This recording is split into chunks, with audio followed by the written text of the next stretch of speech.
Hi ladies and gentlemen, in today's video we will discuss the Gram-Schmidt procedure for representing a signal as a vector. So let me start with that presentation.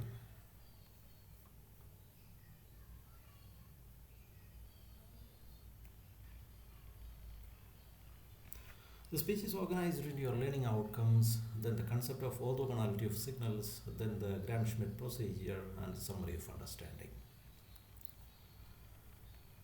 Here in this video you will learn the objective of Gram-Schmidt orthogonalization procedure. It is nothing but we want to represent a signal as a vector. So we have to find its the orthogonal basis functions of a signal and represent this signal as a vector space or as a signal space. Ultimately you are converting a signal into a point in the signal space. Then you will learn to represent signals as vectors using the GS procedure. Most of these communication signals we use energy signals. So an energy signal is one which the energy is finite, and the energy of a signal st, that is minus infinity to infinity mod st squared dt.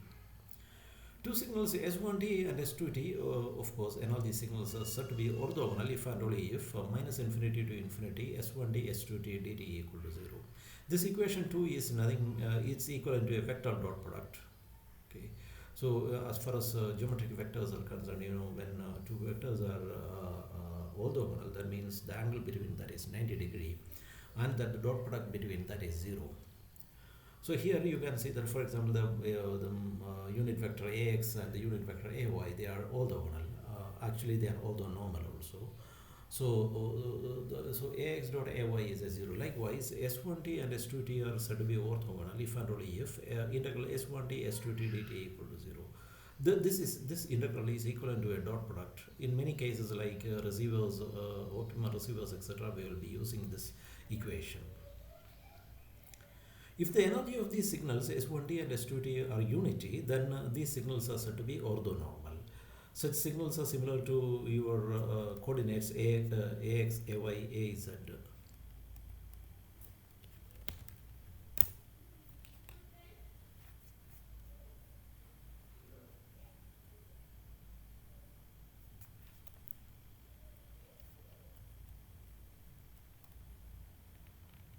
These orthonormal signals are similar to the unit vectors ax, ay, az in vector algebra.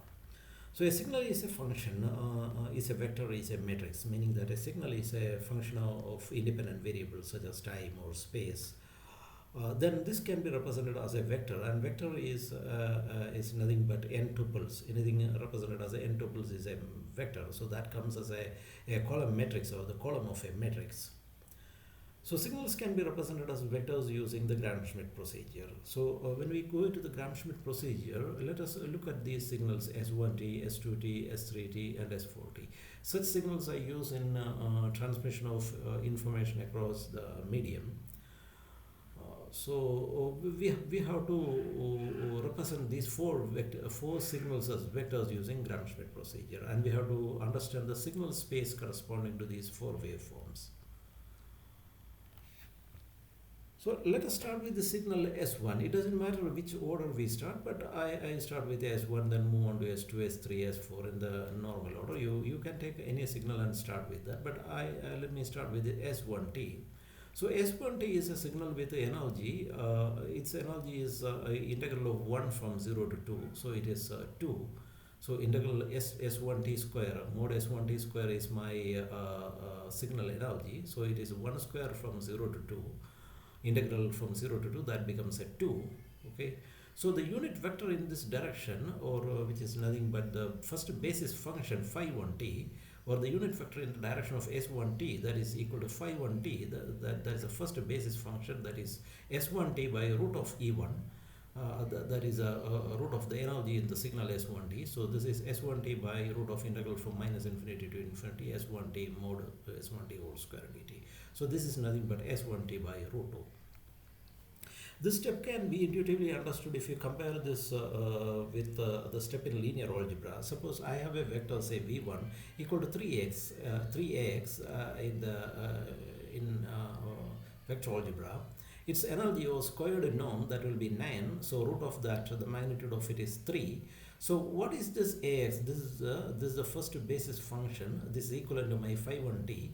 What is that? The unit vector in the direction of x. How do I find that? I divide this v1 by the root of the energy of this, or the root of the norm of this. So that is v1 by 3 is my ax. So if you compare this equation with this, you can easily understand the meaning of this phi 1t. Phi 1t is a first basis function, that is nothing but s1t by root 2. Okay, so this I can cross multiply and I can write that s1t equal to root of phi 1t, the same way I write v1 equal to 3ax. So this I can have a vector representation in this case. This is nothing but, suppose I have the basis functions of phi 1t, phi 2t and phi 3t. Say this s1t depends on phi 1t alone, like this depends on the x coordinates. This 3ax depends only on the x coordinates. So how do I plot my 3ax? This is my x direction. Here I plot a point here, that is 3 0 0 is my vector corresponding to this v1. Likewise, I can plot this s1t here. Like this is my phi 1t axis. This phi 1t is very similar to my ax here. I take this phi 1t and the magnitude is root 2. So this point is plotted as root 2 comma 0 comma 0. So this signal S1t now effectively I represent as a point in a signal space. So this is geometrical interpretation of this signal S1t. The only difference is that unlike the vector, a unit vector ax, phi 1t is a time dependent function. Here this is not a time dependent function. Here this basis vector is a time dependent function. Now let us move on to the signal S2t. So I have another signal here, S2t. Now we have to represent this S2t as a vector. Now what we have to do is, first I have my phi 1t now. This I have to project this phi 1t onto S2t and compute that projection. What is that projection? I call it as C12. That is nothing but integral from minus infinity to infinity phi 1t S2t dt. This is a dot product between phi 1t and S2t. How do I take a projection of A onto B? That is, I take a dot product between A and B. So here it is a dot product. This integral is nothing but a dot product. So it is phi 1t S2t. So how do I have to compute this phi 1t S2t? This is my phi 1t. Phi 1t is nothing but S1t by root 2. So S1t was this. Okay, the magnitude was 1. You have to divide by root 2. S2t is this. So you can see that these diagrams are correct. 1 by root 2 here from 0 to 2. And this is from 1 minus 1 from 2. So if I take this product, it becomes 1 by root 2 from 0 to 1 and minus 1 by root 2 from 1 to 2. So upon integration, this side will be minus plus 1 by root 2 and this will be minus 1 by root 2, because the area under this curve will be 0. So this is equal to C12 equal to 0. Now we have to deduct this C12, the effect of this C12, this projection from my original signal S2t. Okay. So I get a new signal S2-t, which is nothing but S2t minus C12 phi 1t. This is what is this? This is the contribution due to the first coordinate, that is phi 1t. I have to deduct this from my S2t. Then I get something called S2-t, and the energy of which is E2, that is minus infinity to infinity S2-t mod square dt. Now the second function, basis function, will be S2-t divided by root of this E2. S2-t by root of E2. This projection and this subtraction can be easily understood if you compare this case with algebraic vectors. Say suppose I have a second vector, say V2, that is equal to 3ax plus 2ay. This has variation in the x direction as well as the y direction, unlike the first case V1. Now the first basis function ax is computed earlier. Okay, this is similar to my phi 1t. Okay, I had to take a dot product with this v2, that is ax dot v2. I have to compute the same way I computed my this phi 1t st. Okay, I took a dot product between phi 1t and st. So here what I do is I take a dot product between ax and v2. so that it becomes 3 ax dot x, which is 3, plus 2 times ay dot ax, which is 0, so it becomes 3. So this value will be 3. Okay, so C12 equivalent to C12, I have a value that is called 3. Now what you have to do is, then what did I do? I subtracted this C12 phi to t. Okay, here it is 3 into ax. I have to subtract this 3ax from this v2. So what happens when I subtract 3ax from v2? It is very trivial. When I explain this way, it is very trivial. So if I compare this with that signal case, you can easily understand what is happening. So I reduce this 3 times ax from this, so this becomes 3ax plus 2ay minus 3ax, so this is 2ay. So this is this 2ay thing that is equivalent to this thing, this s2 dash t. Now I have to divide by the energy of s2 dash t. What is that energy of s2 dash t? It is 2.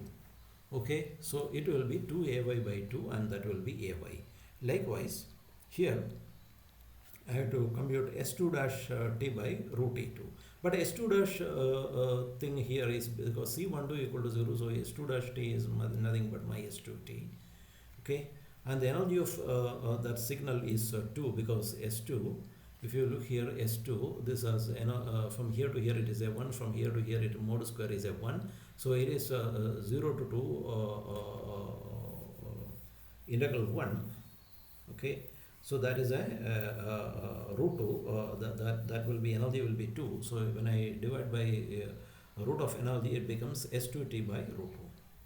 Okay, s2t by root 2. Phi 2t is s2t by root 2. I can write s2t as root 2 into phi 2t. S2t is root 2 into phi 2t. Now you can see that it does not depend on phi 1t, because I computed that C12 to be 0. There is no dependence on phi 1t. No phi 3t also. It depends only on root 2 phi 2t. So how do I plot this against phi 1 and phi 2? Earlier I have to leave one axis of phi 1t. I already plotted my S1, that is root 2 0 0. Now I have to have an orthonormal axis here, phi 2t, that is a 90 degree. Now what is this vector like? It is phi 1t, along phi 1t it is 0, then root 2 comma 0, 0 root 2 0. That is the second signal S2. Okay, likewise I plot here, this is my original signal V1, that is 300. This is the signal 3ax plus 2ay, that is 320. Likewise I plot on my S2t here. Now this is the signal constellation for S1t and S2t. Okay, this is my signal S1t, this is a vector corresponding to my signal S1t, this is a vector corresponding to my signal S2t. Now let us proceed to S3t. So when I try to compute the orthogonal representation of S3t, I have to compute two things. That is, first I have to project phi 1t onto S3t and reduce that effect. Then I have to project phi 2t onto S3t and reduce that effect also. Now this is the thing I want to compute, this phi 1t into S3t. This is my signal phi 1t, 1 by root 2 from 0 to 2. This is my S3t this way. Now the product will be from 0 to 2 only. From 2 to 3 this function is 0. So this product will be therefore 0 to 2, it will be 1 by root 2. If I integrate this from 0 to 2, what will happen is it will be 1 by root 2 into 2. This will be root of 2. So C13, the projection from phi 1t to S3t, that coefficient is root 2. And C23, the projection of phi 2t into S and onto S3, that is this is my phi 2t. Okay, this is my phi 2t, this is my S3t, because phi 2t is nothing but S2t by root 2, which is this is a shape. So if I take this product, this is from 0 to 2 only, 2 to 3 there is no signal. From 0 to 2 this is 1 by root 2 and minus 1 by root 2 and minus 1 by root 2. So if I take the integral of this one, it will be 0. Integral of this will be 0. So C23 equal to 0. So it does not depend on phi 2. It depends on phi 1 alone. So I compute a signal that is S3 dash t, that is equal to S3t minus the projection on phi 1t, that is C13 phi 1t minus C23 phi 2t. Okay, so this becomes S3t minus root 2 phi 1t. If I plot this signal, this is my S3T, this is my S3T, this is my C13513, because C13 is root 2, 513 has a magnitude of 1 by root 2, so this becomes a 1. So if I take the product, if I take the difference, you can see from 0 to 2 both are 1, so that becomes a 0. From here to here it is a 0. From 2 to 3 it is a minus 1, minus 0, that's a minus 1. So this is my signal S3-T. And the energy of signal is unity, because it is 2 to 3, 1 square dt, that is 1. So when I divide by 1, this 538T is this. This is my 538T. Now I can say that 538T is equal to S3T minus root of 513 divided by 1, because the energy of the signal is 1. So I can transpose this and write S3T is equal to 538T plus root of 513. 538T plus root of 513. Okay. Or you can simply write root 2 520 plus 0 plus 530. This depends on 520 and 530. As for S4, you can quickly write this without any big equations. This is nothing but this is nothing but S1T. Okay, from 0 to 2, it is minus of S1T from 0 to 2. Then 2 to 3, I had a basis function here, that is 530. 530 was a minus 1, and this minus S1T is nothing but minus root 2 51T. Okay, because 51T was S1T by root 2. So effectively this S4T is nothing but minus S1T plus 51T, which is nothing but minus root 2 51T plus 530. By inspection and all, we can write that without actually computing the projection and all. So S4T is this. Okay, so S1T is root 2 51T, so that corresponding vector corresponding to S1T is root 2 0 0. Okay, vector corresponding to S2T is 0 root 2 0. Okay, because it is root 2 5 2T. And vector corresponding to S3, what is S3? It is 53T plus root 2 5 1T, so it is root 2 0 0. Root 2 0 1. Oh, I'm sorry, I made a mistake here. It is root 2 0 1, not root 2 1 0. It is root 2 0 1. I will show that plot. Here it is minus root 2 0 1. It is not minus root 2 1 0. It's a mistake here. It's a typing mistake. It is minus root 2 0 1. Okay. So if I plot the signal constellation, it looks like this is my signal. This is the 5-1T axis, 5-2T, and this 5-3T axis. Okay. So this signal S1 nothing but root 2 0 0. Okay, variation in 5 and alone. And this signal is 0 root 2 0. Okay, and this S3 is nothing but root 2 0 1. Okay, this root 2 0 1. There is no variation in 5 2. Variation in 5 1 and 5 3. Root 2 0 1. And S4 is nothing but the mirror image of this one, that is minus root 2 0 1. So the four signals now I represent as a signal space. This is a signal constellation of my signal set S1, S2, S3, S4. Okay. So when you upon transmission, in transmission sometimes I may be using binary signaling, that is I may be using two signals like S1, two waveforms, say S1T and S2T, say S1T for a logic 1 and S2T for a logic 0. So my receiver knows that knows these two signals S1T and S2T, but the surprise factor is there in that the receiver does not know which one is coming at a time, like whether it is currently it is S1T that is transmitted or S2T that is transmitted. So my receiver has an exact copy of this constellation. So if the signal received signal that is corrupted by noise may not exactly fall into these points. Okay. So S1T, say suppose S2T is transmitted, but due to noise it may appear somewhere here. Instead of appearing exactly here, it may appear somewhere here.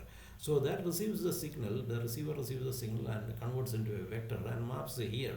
So if it comes somewhere here from the distance, my receiver will make a decision that S2 is transmitted. But if this happens here, somewhere here, then my receiver will make a decision that S2 is transmitted.